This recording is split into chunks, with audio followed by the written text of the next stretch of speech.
It is my privilege to be sharing with you the research that I conducted, future medicine in Zimbabwe, the role of ultrasound in antenatal diagnosis of anterior abdominal wall defects and their related outcomes.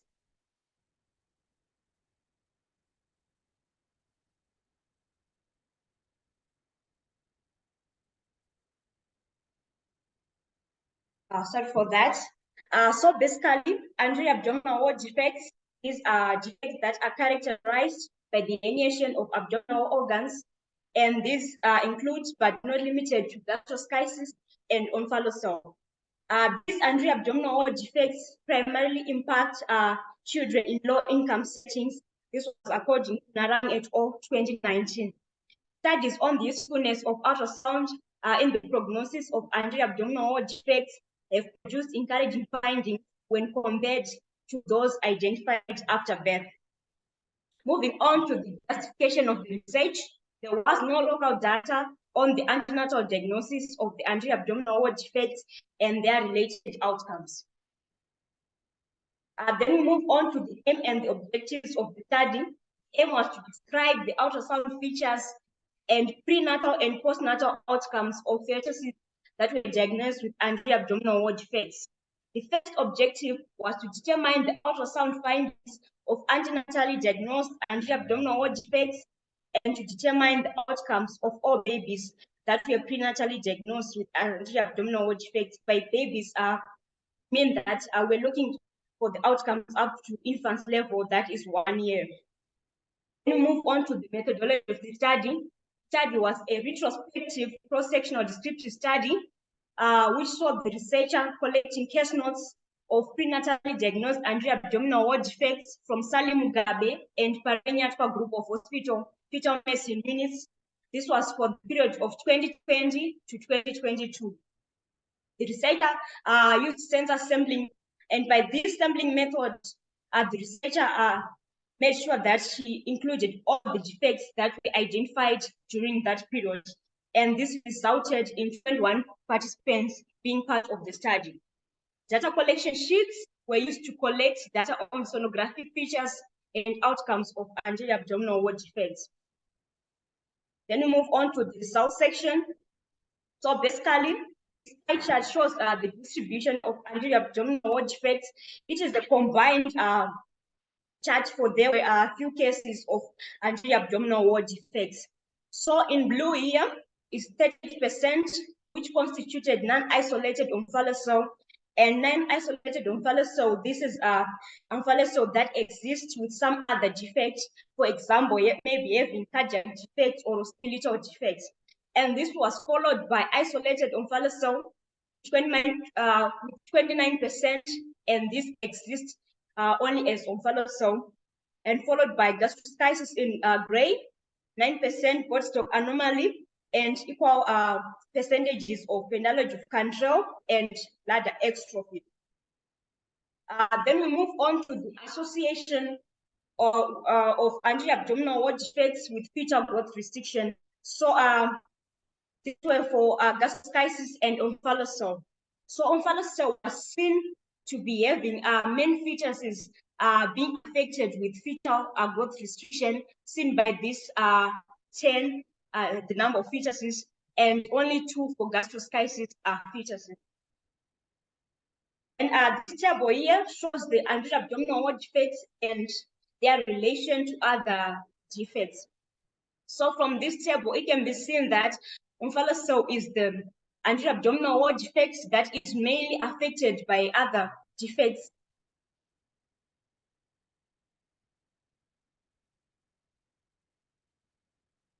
Sorry, as I was saying, omphalocele is the anterior abdominal wall defect that is seen to be affected mostly by other defects.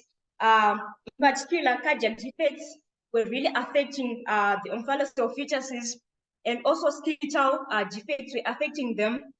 This was followed by Goldstock anomaly, penalogy of control, and gastroschisis. And we move on to the fetal outcomes, or rather the baby outcomes. Unfortunately, for the babies that had all the information or the data, none of the babies are alive. So here in blue, there was 38% of early neonatal death. The babies couldn't survive up to more than 7 days. And this was followed by termination of pregnancy. This was done for those lethal defects. For instance, body stock anomaly, pendology of Cantrell, and there was intrauterine fetal demise, which constituted 14%. And these fetuses that died on their own, while in utero, and about 24% that had no known outcomes. Then we move on to the discussion. Poor outcomes from this study can be attributed to the fact that about 67% of the anterior abdominal wall defects were omphalocele, and these are known to have poor outcomes as they are associated with other defects. For instance, if you can take a cardiac defect, if a baby has been diagnosed with omphalocele and cardiac defects, when that baby is born, when the mother chose expectant management, if that baby is born, the neonatologists and the pediatric surgeons have to first fix the cardiac defect before they move to the omphalocele itself. That's causing challenges for survival of this anterior abdominal wall defect. Poor outcomes were also attributable to the fact that of the deliveries that took place, only 12.5% had surgeries performed on their neonates, and a few neonates being admitted to the neonatal intensive care unit. Then move on to the conclusions. The present study showed poor outcomes for anterior abdominal wall defects despite prenatal detection by ultrasound being done. This was also due to the fact that most of the women presented led to the department presenting about 66.7% of the women presented in third trimester, and these defects should in reality be detected during the first trimester. The study had its limitations in that it couldn't give conclusive results due to the small sample size. Remember, a sample size of only about 21 patients, and missing data. About 24% of the fetuses had no known outcomes, whether they are still alive or they resulted in early neonatal death or something happened with them. Therefore, the researcher highly recommends that a large sample size is needed in future, and this can be of great value in establishing relationships between the neonatal outcome and the ultrasound findings. For instance, in literature, it is argued that if, for example, a fetus that is diagnosed with omphalocele, if there is liver herniation, there's bound to be poor outcomes. And if that could be applied in our setting, that could find something if there are really any relationships there. And also the need of care pathways, which include measures on how the neonates will be treated, NICU admission, and unilateral transfer to tertiary health institution should be made available, as this may potentially improve the outcomes of babies that are diagnosed with anterior abdominal wall defects in the future. A special acknowledgement to my supervisor and the fetal medicine team led by Dr. Tsvara. With this, I say thank you.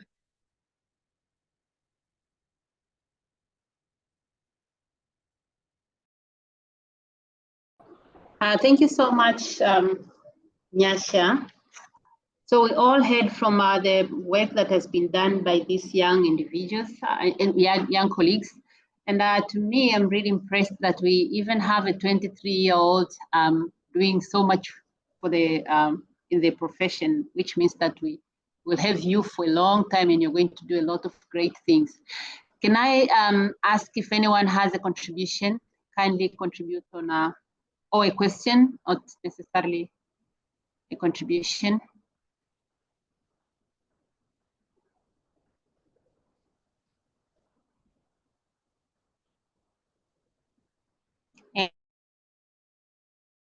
Any comment, contribution?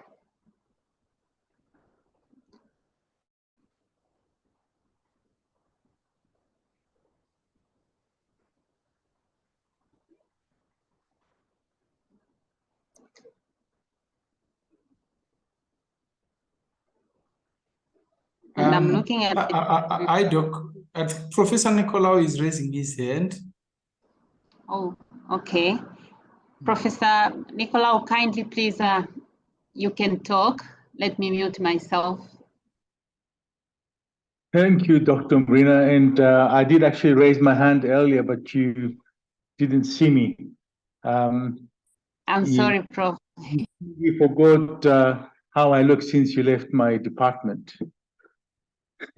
No, I haven't, Prof. I just didn't see. No problem. It was meant to be a joke.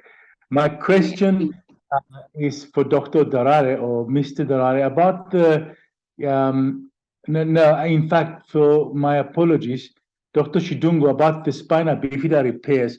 And my question is, do you see any future, any place in fetal surgery for spina bifida repair? And then we can have a discussion on that depending on your answer, of course. Thank you.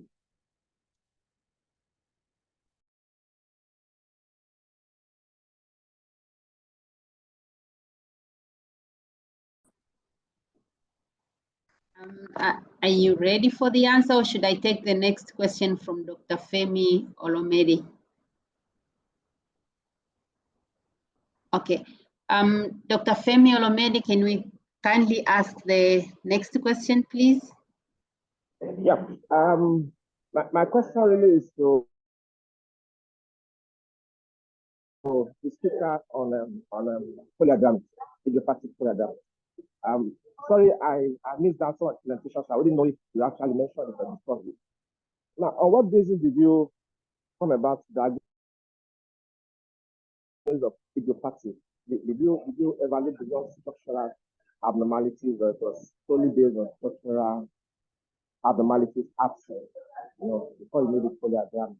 And then secondly, after delivery, are there some that you eventually made diagnosis of abnormalities? Because it's very possible that what was idiopathic, eventually you cannot find the reason. Some of them. Did you have that potential?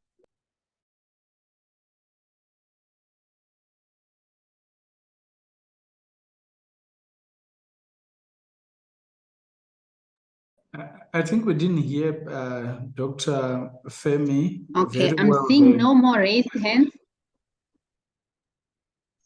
Sorry, I was saying the question, we missed that other question from Dr. Femi. We didn't hear it. Hello? Yes. I think you wanted to know how did we come to the conclusion that these polyhydramnios was idiopathic. Sorry, can you say something, Dr. Femi? Okay, can you hear me now? Sorry, I think it's from here.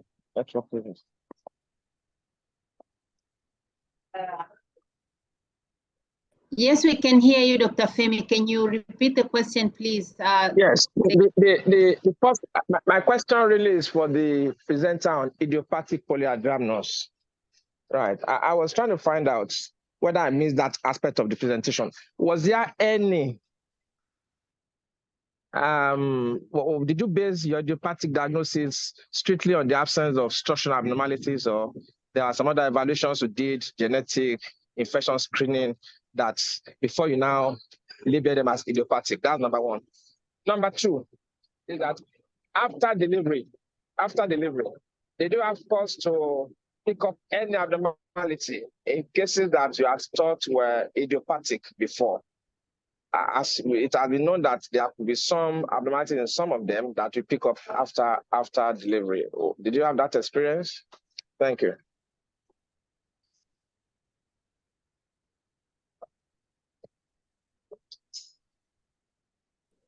Okay, I think we heard the question now clearly.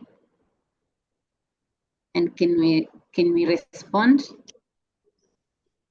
All right. So for the first question, thank you for the question. So for the first question, for me to say this was idiopathic polyhydramnios, I was basing on the ultrasound findings, whereby we could exclude structural abnormalities and also neural disorders which can be picked on ultrasound, and also other tests like the torch screening test and also the OGTT in order to exclude diabetes. So I was using both ultrasound findings and clinical findings. Then on the second question, it's quite unfortunate. On my study, I didn't do follow-up for the baby if they developed any abnormalities. On the last question, I didn't it for my study. Okay. Okay. But we would agree that moving forward, maybe we should adopt policy of checking afterwards and asking for post-delivery findings. It's a way of auditing ourselves sometimes. Because I audit my practice. If I do anything, any intervention, I will always tell the caregiver, please let me know when this baby is born. If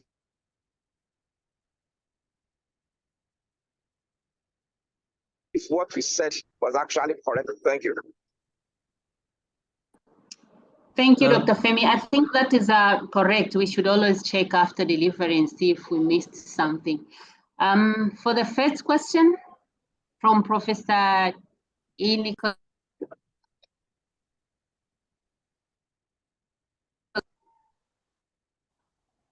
I think this should go to the organizers, not the presenter. Okay.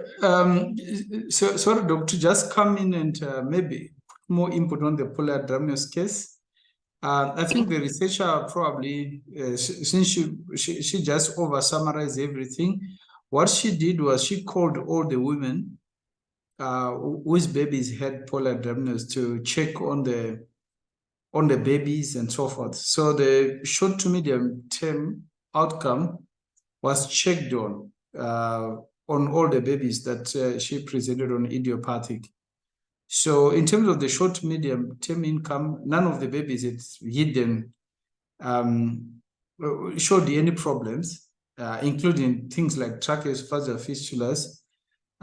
They were not present on those babies, but of course genetic abnormalities cannot be ruled out easily in our setup. Most of the outcomes are very immediate when there are no much features to see on babies. But in terms of the other fetal defects like TEOF, which can be difficult to check on utero, that one was excluded from a cohort. Then the question from Professor, for sure, one of the things that we've been trying to do is one of the reasons why we started the electronic database system is so that we can know how common these various conditions are in our population, and also the occurrence. I think the myelomeningocele themselves, we will present them at some time, at some point to really categorize and say where are they in terms of being cervical, thoracic, lumbosacral, or coccygeal location, and also their associations with other defects. In terms of starting in utero repair, for sure it's a long-term aspiration, but it will depend on a number of factors to say how many cases does our unit manage per year, and also the type of cases to see whether they meet the requisite number to perform the surgery, and also if the cases qualify for in utero surgery. But certainly it's our ambition to do this kind of in utero procedure in the future. If I thank you, Dr. Vrenga. If I may come in, what's the incidence of open spina bifida in your country? Do you know? We do not know. The information we have is based on this data which the student has just presented, but there's been no national registry specific for spina bifida, even for many congenital malformations, because screening has not been really organized, and tabulation of this data has been missing. Although now we know that the incidence of fetal defects probably is close to 1 in 200 in our population, which delivers about 400,000 babies. But to say it's open neural tube defects, how many they are, We don't know, but the uptake of folic acid is very poor, as you saw from from one of our researchers there. It's very poor, so expect them to be more. Yeah, look, as you probably know, and I don't want to hijack this discussion, we have started offering these repairs, but I agree with you 100%. You've got to look at how many of these cases do you have in your country. What would be the expense of having an individual with an open spina bifida that was not repaired, and all the issues that come with long-term sequelae, from wheelchair bound to the incontinence to all these things that are associated with the conditions, and see whether it would be actually cheaper to offer some surgery to repair than to allow these individuals to continue being handicapped for the next 60, 70 years.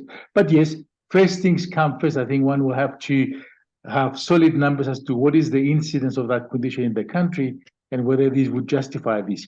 Because the expense of the surgery itself is not really that great. It's like your laser for the twin-to-twin transfusion. All you need basically is a scope to be able to see the lesion, and then together with a neurosurgeon, a pediatric surgeon, to try and repair that.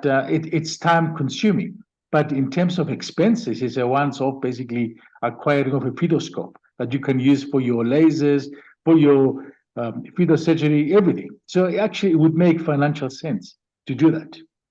Thank you. Thank you again. Thank you so much, Prof.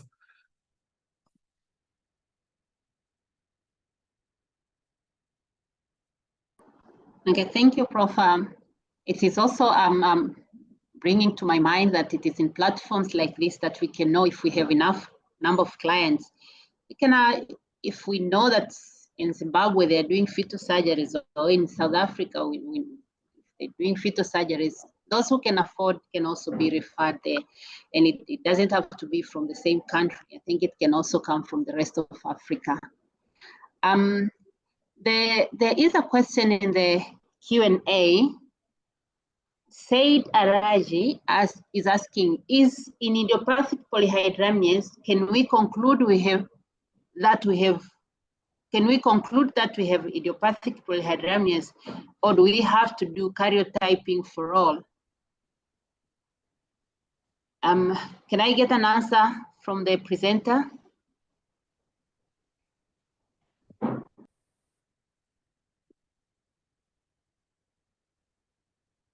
Well, can I just chip in one or two words with respect to that, if the presenter is not online yet? You're welcome. Yeah. Well, I don't think it is absolutely compulsory that we must do karyotyping. Maybe it might be much better, especially in our practice, to say, can we find some soft markers for aneuploidy?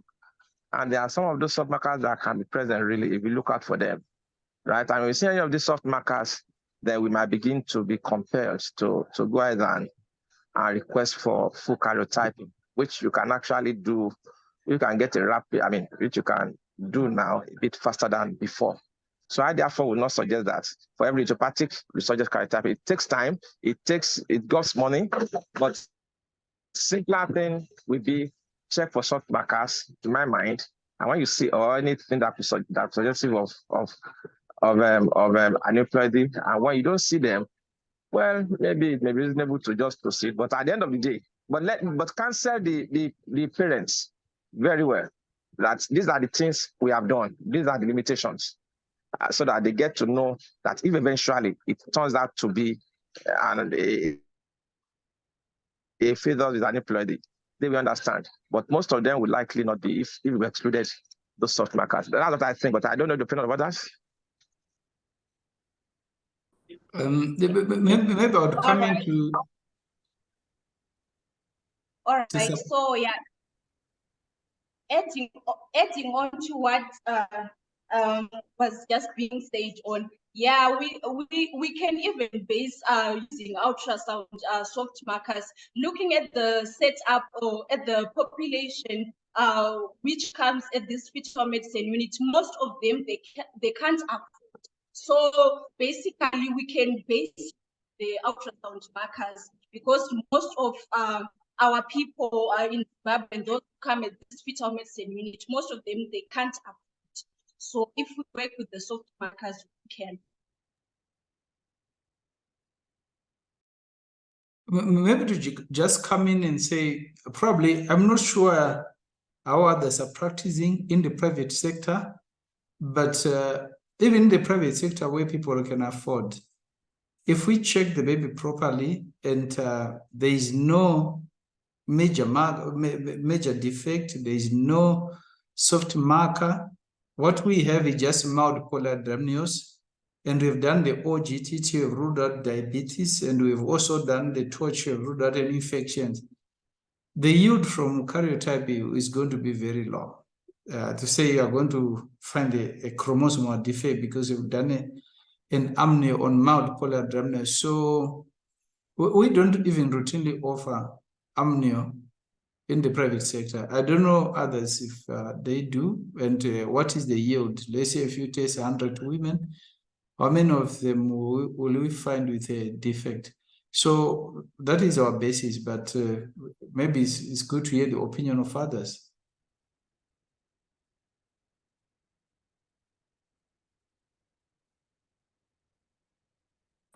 We don't here in Nigeria, I'm sure.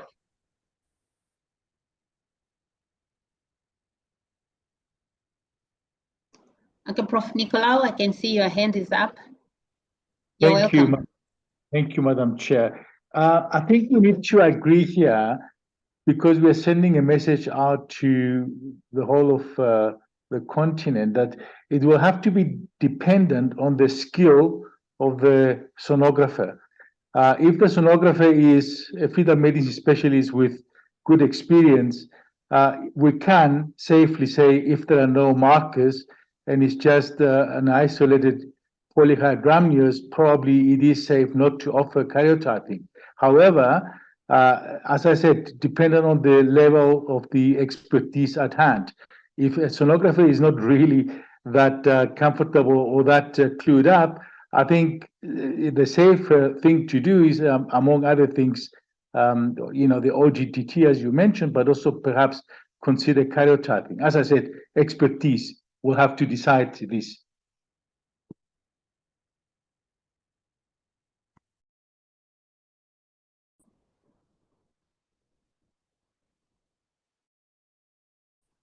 Thank you, Prof. Anyone with any?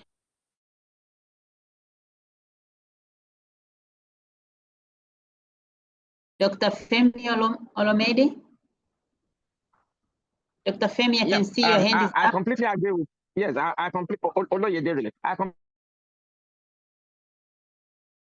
agree with Prof on that, with that submission. But one last word on the fetoscopic spinal cord repair that he spoke about. I think we can actually add that where there are centers in Africa, we could collaborate. If Prof is so much interested in it and he has a case, and instead of developing manpower, I can join him when he's doing it. If I have a case and I'm going to get it done, I'm inviting one or two persons to get it done. And if I know of such with interest, then we could always carry them along and ask them to join such procedures in Nigeria or South Africa, or wherever there might be, as a way of developing expertise and improving skills in the continent. So that we therefore, at the end of the day, have centers, maybe 2, 3 in the continent that can actually get to the level of repairing spinal cord lesions. Thank you very much.